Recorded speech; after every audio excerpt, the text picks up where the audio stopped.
So I've even got a live, it's not live, I suppose it's dead now, but a beehive here, and you can see the real life hexagon shapes. Isn't that cool? And if you look at it closely, you can see how deep the holes or the hexagon shapes really go. So enough to fit a whole bee's body. Right, we've also got these lovely wax candles.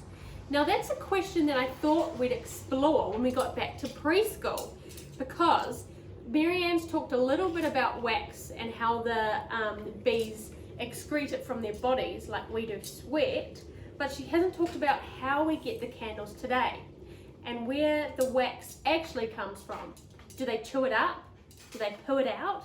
Oh, we don't know, do we? So when you're at preschool next time, we'll learn all about where the wax comes from the bees, and we'll discuss how they get it out.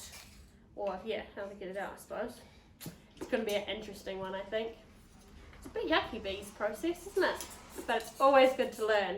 And remember, always has some good honey. It's got so many good minerals and vitamins in there for you. It's so good for you. So enjoy that and get your flowers ready and your little bits of nectar and have a play around with the bee life cycle, guys. All right, guys, we'll see you next time. Bye.